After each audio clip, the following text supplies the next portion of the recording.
أعوذ بالله من الشيطان الرجيم. بسم الله الرحمن الرحيم. تلك الرسل فضلنا بعضهم على بعض منهم من كلم الله ورفع بعضهم درجات وآتينا عيسى ابن مريم البينات وأيدناه بروح القدس ولو شاء الله ما اقتتل الذين من بعدهم من بعد ما جاءتهم البينات ولكن اختلفوا فمنهم من آمن ومنهم من كفر ولو شاء الله ما اقتتلوا ولكن الله يفعل ما يريد. يا أيها الذين آمنوا أنفقوا مما رزقناكم من قبل أن يأتي يوم لا بيع فيه ولا خلة ولا شفاعة والكافرون هم الظالمون. الله لا إله إلا هو الحي القيوم لا تأخذه سنة ولا نعوم له ما في السماوات وما في الأرض من ذا الذي يشفع عنده إلا بإذنه يعلم ما بين أيديهم وما خلفهم ولا يحيطون بشيء من علمه إلا بما شاء وسع كرسيه السماوات والأرض ولا يؤوده حفظهما وهو العلي العظيم.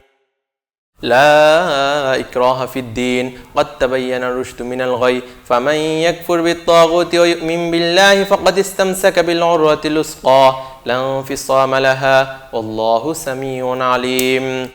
الله ولي الذين آمنوا يخرجهم من الظلمات إلى النور والذين كفروا أولياؤهم الطاغوت يخرجونهم من النور إلى الظلمات أولئك أصحاب النار هم فيها خالدون. ألم تر إلى الذي حاج إبراهيم في ربه أن آتاه الله الملك إذ قال إبراهيم ربي الذي يحيي ويميت قال أنا أحيي وأميت قال إبراهيم فإن الله يأتي بالشمس من المشرق فأت بها من المغرب فبهت الذي كفر والله لا يهدي القوم الظالمين. أو كالذي مر على قرية وهي خاوية على عروشها قال أن يحيي هذه بعد موتها فأماته الله 100 عام ثم بعثه قال كم لبثت قال لبثت يوما أو بعد يوم قال بل لبثت 100 عام فانظر إلى طعامك وشرابك لم يتسنه وانظر إلى حمارك ولنجعلك آية للناس وانظر إلى العظام كيف ننشدها ثم نكسوها لحما فلما تبين له قال أعلم أن الله على كل شيء قدير. وإذ قال إبراهيم رب أرني كيف تحيي الموتى قال أولم تؤمن قال بلى ولكن ليطمئن قلبي قال فخذ 4 من الطير فسرهن إليك ثم اجعل على كل جبل منهن جزعا ثم ادعهن يأتينك سعيا واعلم أن الله عزيز حكيم. مثل الذين ينفقون أموالهم في سبيل الله كمثل حبة أنبتت 7 سنابل في كل سنبلة 100 حبة والله يضاعف لمن يشاء والله واسع عليم. الذين ينفقون أموالهم في سبيل الله ثم لا يتبعون ما أنفقوا منا ولا أذى لهم أجرهم عند ربهم ولا خوف عليهم ولا هم يحزنون. قول معروف ومغفرة خير من صدقة يتبعها أذى والله غني حليم. يا أيها الذين آمنوا لا تبطلوا صدقاتكم بالمن والأذى كالذي ينفق ماله رياء الناس ولا يؤمن بالله واليوم الآخر فمثله كمثل صفوان عليه تراب فأصابه وابل فتركه صلدا لا يقدرون على شيء مما كسبوا والله لا يهدي القوم الكافرين. ومثل الذين ينفقون أموالهم ابتغاء مرضات الله وتثبيتا من أنفسهم كمثل جنة بربوة أصابها وابل فآتت أكلها ضعفين فإن لم يصيبها وابل فطل والله بما تعملون بصير. أيود أحدكم أن تكون له جنة من نخيل وأعناب تجري من تحتها الأنهار له فيها من كل الثمرات وأصابه الكبر وله ذرية ضعفاء فأصابها إعصار في نار فاحترقت كذلك يبين الله آيات للناس لعلكم تتفكرون. يا أيها الذين آمنوا أنفقوا من طيبات ما كسبتم ومما أخرجنا لكم من الأرض ولا تيمموا الخبيث منه تنفقون ولستم بآخذه إلا أن تغمضوا فيه واعلموا أن الله غني حميد. الشيطان يعدكم الفقر ويأمركم بالفحشاء والله يعدكم مغفرة منه وفضلا والله واسع عليم. يؤتي الحكمة من يشاء ومن يؤت الحكمة فقد أوتي خيرا كثيرا وما يذكر إلا أولو الألباب. وما أنفقتم من نفقة أو نذرتم من نذر فإن الله يعلمه وما للظالمين من أنصار إن تبدوا الصدقات فنعما هي وإن تخفوها وتؤتوها الفقراء فهو خير لكم ويكفر عنكم من سيئاتكم والله بما تعملون خبير. ليس عليك هداهم ولكن الله يهدي من يشاء وما تنفقوا من خير فلأنفسكم وما تنفقون إلا ابتغاء وجه الله وما تنفقوا من خير يوفى إليكم وأنتم لا تظلمون. للفقراء الذين احصروا في سبيل الله لا يستطيعون ضربا في الأرض يحسبهم الجاهل أغنياء من التعفف تعرفهم بسيماهم لا يسألون الناس إلحافا وما تنفقوا من خير فإن الله به عليم. الذين ينفقون أموالهم بالليل والنهار سرا وعلانية فلهم أجرهم عند ربهم ولا خوف عليهم ولا هم يحزنون. الذين يأكلون الربا لا يقومون إلا كما يقوم الذي يتخبطه الشيطان من المس ذلك بأنهم قالوا إنما البيع مثل الربا وأحل الله البيع وحرم الربا فمن جاءه موعظة من ربه فانتهى فله ما سلف وأمره إلى الله ومن عاد فأولئك أصحاب النار هم فيها خالدون. يمحق الله الربا ويربي الصدقات والله لا يحب كل كفار نثيم. إن الذين آمنوا وعملوا الصالحات وأقاموا الصلاة وآتوا الزكاة لهم أجرهم عند ربهم ولا خوف عليهم ولا هم يحزنون. يا أيها الذين آمنوا اتقوا الله وذروا ما بقي من الربا إن كنتم مؤمنين فإن لم تفعلوا فأذنوا بحرب من الله ورسوله وإن تبتم فلكم رؤوس أموالكم لا تظلمون ولا تظلمون وإن كان ذو عسرة فنذرة إلى ميسرة وأن تصدقوا خير لكم إن كنتم تعلمون. واتقوا يوما ترجعون فيه إلى الله ثم توفى كل نفس ما كسبت وهم لا يظلمون. يا أيها الذين آمنوا إذا تداينتم بدين إلى أجل مسمى فاكتبوه وليكتب بينكم كاتب بالعدل ولا يأبى كاتب أن يكتب كما علمه الله فليكتب وليملل الذي عليه الحق وليتق الله ربه ولا يبخس منه شيئا فإن كان الذي عليه الحق سفيها أو ضعيفا أو لا يستطيع أن يمل له فليملل وليه بالعدل واستشهدوا شهيدين من رجالكم فإن لم يكن رجلين فرجل وامرأتان ممن ترضون من الشهداء ينتدل إحداهما وتذكر إحداهما الأخرى ولا يأبى الشهداء إذا ما دعوا ولا تسأموا أن تكتبوه صغيرا أو كبيرا إلى أجله ذلكم أقسط عند الله وأقوم للشهادة أدنى ألا ترتابوا إلا أن تكون تجارة حاضرة تديرونها بينكم فليس عليكم جناح ألا تكتبوها وأشهدوا إذا تبايعتم ولا يضار كاتب ولا شهيد وإن تفعلوا فإنه فسوق بكم واتقوا الله ويعلمكم الله والله بكل شيء عليم. وإن كنتم على سفر ولم تجدوا كاتبا فرحان مقبوضة فإن أمن بعضكم بعضا فليؤد الذي اؤتمن أمانته وليتق الله ربه ولا تكتموا الشهادة ومن يكتمها فإنه آثم قلبه والله بما تعملون عليم. لله ما في السماوات وما في الأرض وإن تبدوا ما في أنفسكم أو تخفوا يحاسبكم به الله فيغفر لمن يشاء ويعذب من يشاء والله على كل شيء قدير. آمن الرسول بما أنزل إليه من ربه والمؤمنون كل آمن بالله وملائكته وكتبه ورسله لا نفرق بين أحد من رسله وقالوا سمعنا وأطعنا غفرانك ربنا وإليك المصير لا يكلف الله نفسا إلا وسعها لها ما كسبت وعليها ما اكتسبت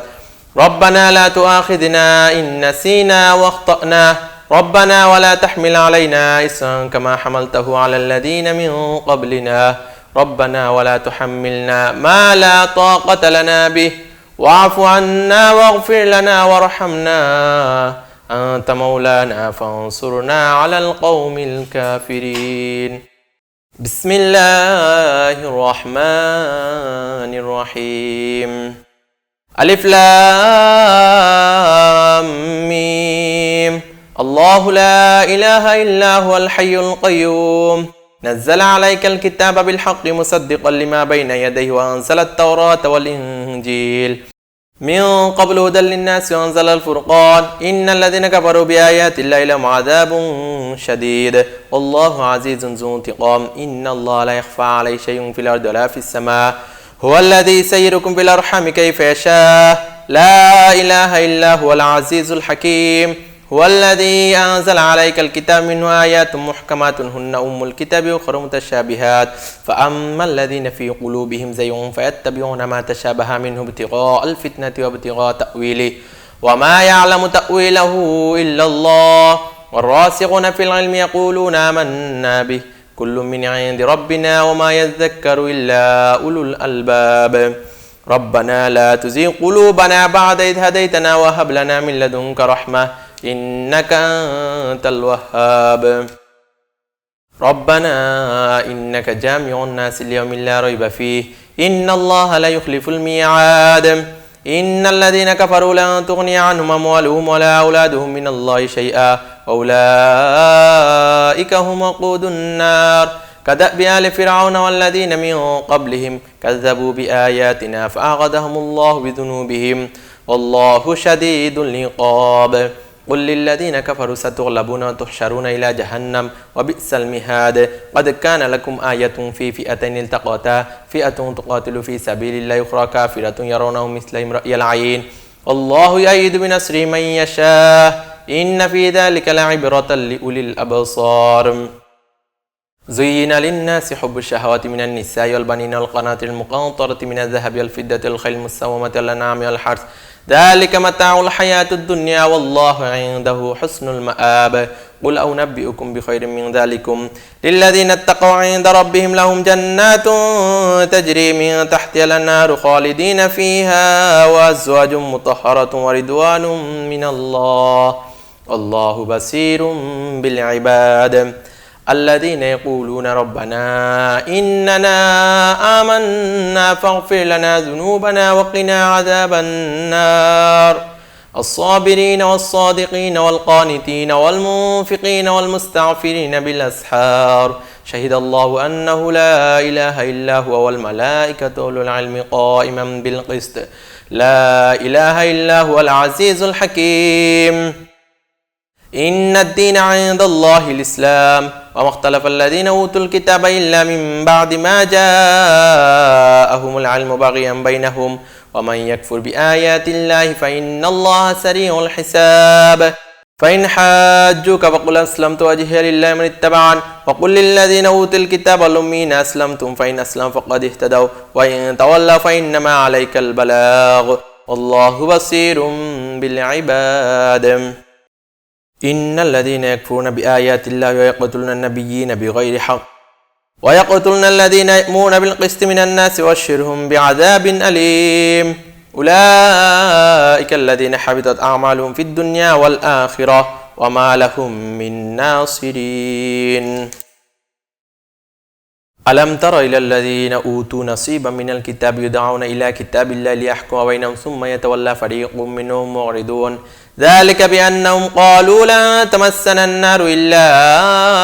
أياما معدودات وغرهم في دينهم ما كانوا يفترون فكيف إذا جمعناهم ليوم لا ريب فيه ووفيت كل نفس ما كسبت وهم لا يظلمون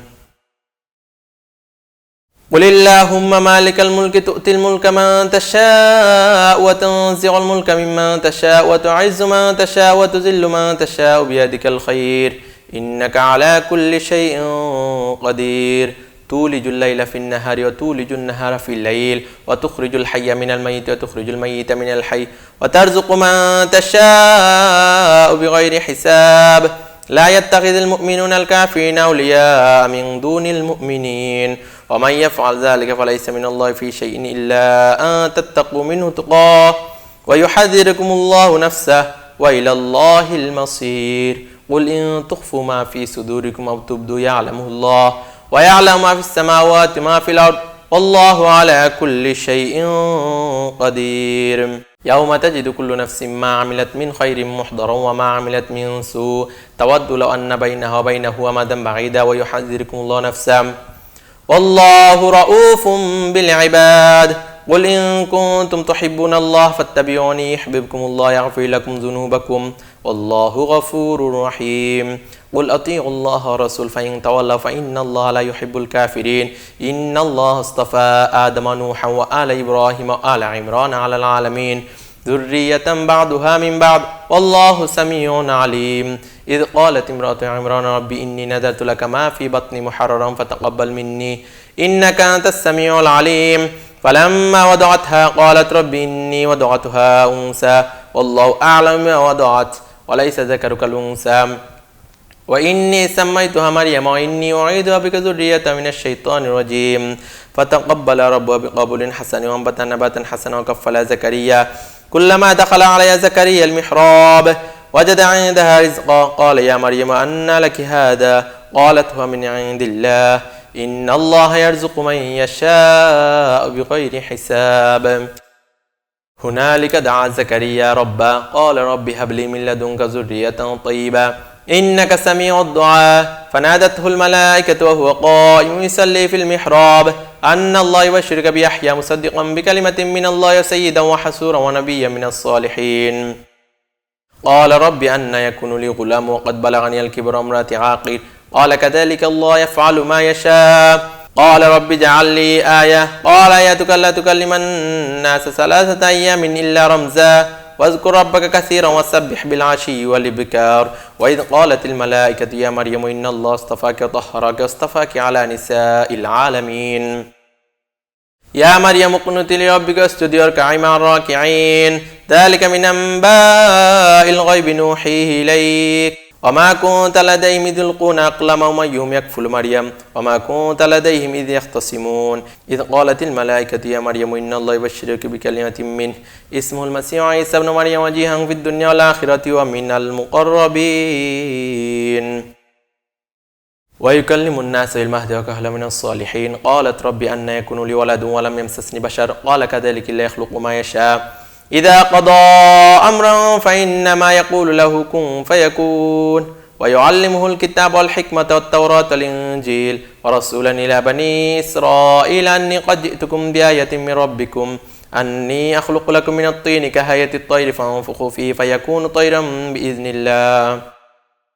وأبرئ الأكمال وأصح الموتى بإذن الله وأنبئكم بما تأكلون وما تدخرون في بيوتكم إن في ذلك لآية لكم إن كنتم مؤمنين ومصدقا لما بين يدي من التوراة وليحل لكم بعد الذي حرم عليكم وجئتكم بآية من ربكم فاتقوا الله وأطيعون إن الله ربي وربكم فاعبدوه هذا صراط مستقيم فلما أحس عيسى منه الكفر قال من أنصاري إلى الله قال الحواريون نحن أنصار الله آمنا بالله واشهد بأننا مسلمون ربنا آمنا بما أنزلت واتبعنا الرسول فاكتبنا مع الشاهدين ومكروا ومكر الله والله خير الماكرين إذ قال الله يا عيسى إني متوفيك رافعك إلى مطهرك من الذين كفروا وجاعل الذين اتبعوك فوق الذين كفروا إلى يوم القيامة ثم إلي مرجعكم فاحكم بينكم فيما كنتم فيه تختلفون فأما الذين كفروا فيعذبهم عذابا شديدا في الدنيا والآخرة وما لهم من ناصرين وأما الذين آمنوا وعملوا الصالحات فيوفيهم أجورهم الله لا يحب الظالمين ذلك نتلو عليك من الآيات والذكر الحكيم إن مثل عيسى عند الله كمثل آدم خلقه من تراب ثم قال له كن فيكون الحق من ربك فلا تكن من الممترين فمن حاجك فيه من بعد ما جاءك من العلم فقل تعالوا ندعو أبناءنا أبناءكم ونساءنا ونساءكم وأنفسنا أنفسكم ثم نبتهل فنجعل لعنة الله على الكاذبين إن هذا لهو القصص الحق وما من إله إلا الله وإن الله لهو العزيز الحكيم فإن تولوا فإن الله عليم بالمفسدين قل يا أهل الكتاب تعالوا إلى كلمة سواء بيننا وبينكم ألا نعبد إلا الله ولا نشرك به شيئا ولا يتخذ بعضنا بعضا أربابا من دون الله فإن تولوا فقولوا اشهدوا بأننا مسلمون يا أهل الكتاب لم تحاجون في إبراهيم وما أنزلت التوراة والإنجيل إلا من بعده أفلا تعقلون ها أنتم هؤلاء حاججتم فيما لكم به علم فلم تحاجون فيما ليس لكم به علم والله يعلم وأنتم لا تعلمون ما كان إبراهيم يهوديا ولا نصرانيا ولكن كان حنيفا مسلما وما كان من المشركين إن أولى الناس بإبراهيم للذين اتبعوا هذا النبيون والذين آمنوا والله ولي المؤمنين ودت طائفة من أهل الكتاب لو يضلونكم وما يضلون إلا أنفسهم وما يشعرون يا أهل الكتاب لم تكفرون بآيات الله وأنتم تشهدون يا أهل الكتاب لم تلبسون الحق بالباطل وتكتمون الحق وأنتم تعلمون وقالت طائفة من أهل الكتاب آمنوا بالذي أنزل على الذين آمنوا وجه النهار يكفروا آخره لعلهم يرجعون ولا تؤمنوا إلا لمن تبع دينكم قل إن الهدى هدى الله أن يؤتى أحد مثل ما أوتيتم ويحاجوكم به عند ربكم قل إن الفضل بيد الله يؤتي من يشاء والله واسع عليم يختص برحمته من يشاء والله ذو الفضل العظيم ومن أهل الكتاب من إن تأمنه بقنطار يؤدي إليك ومنهم من إن تأمنه بدينار لا يؤدي إليك إلا ما دمت عليه قائما ذلك بأنهم قالوا ليس علينا في الأمين سبيل ويقولون على الله الكذب وهم يعلمون بلى من أوفى بعهده واتقى فإن الله يحب المتقين إن الذين اشتروا بعهد الله إيمانهم ثمنا قليلا أولئك لا خلاق لهم في الآخرة ولا يكلمهم الله ولا ينظر إليهم يوم القيامة ولا يزكيهم ولهم عذاب أليم وإن منهم لفريقا يلون ألسنتهم بالكتاب لتحسبوا من الكتاب وما هو من الكتاب ويقولون هو من عند الله وما هو من عند الله ويقولون على الله الكذب وهم يعلمون ما كان لبشر أن يؤتيه الله الكتاب والحكم والنبوة ثم يقول للناس كونوا عبادا لي من دون الله ولكن كونوا ربانيين بما كنتم تعلمون الكتاب بما كنتم تدرسون ولا يأمركم أن تتخذوا الملائكة والنبيين أربابا أيأمركم بالكفر بعد إذا أنتم مسلمون وإذا أخذ الله ميثاق النبيين لما آتيتكم من الكتاب والحكمة ثم جاءكم رسول مصدق لما معكم لتؤمنن به ولتنصرنه قال أقررتم وأخذتم على ذلكم إسري قالوا أقررنا قال فاشهدوا أنا معكم من الشاهدين فمن تولى بعد ذلك فأولئك هم الفاسقون أفغير دين الله يبغون وله أسلاما في السماوات والأرض طوعا وكرها وإليه يرجعون قل آمنا بالله وما أنزل علينا وما أنزل على إبراهيم وإسماعيل وإسحاق ويعقوب الأسباط وما أوتي موسى وعيسى وما أوتي النبيون من ربهم لا نفرق بين أحد منهم ونحن له مسلمون ومن يبتغي غير الإسلام دينا فلا يقبل منه وهو في الآخرة من الخاسرين كيف يهدي الله قوما كفروا بعد إيمانهم وشهدوا أن الرسول حق وجاءهم البينات والله لا يهدي القوم الظالمين أولئك جزاؤهم أن عليهم لعنة الله والملائكة والناس أجمعين خالدين فيها لا يخفف عنهم العذاب ولا هم ينظرون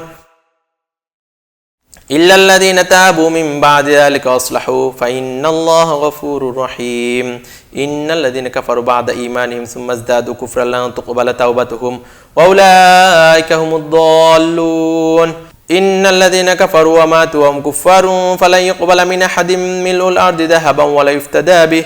أولئك لهم عذاب أليم وما لهم من ناصرين.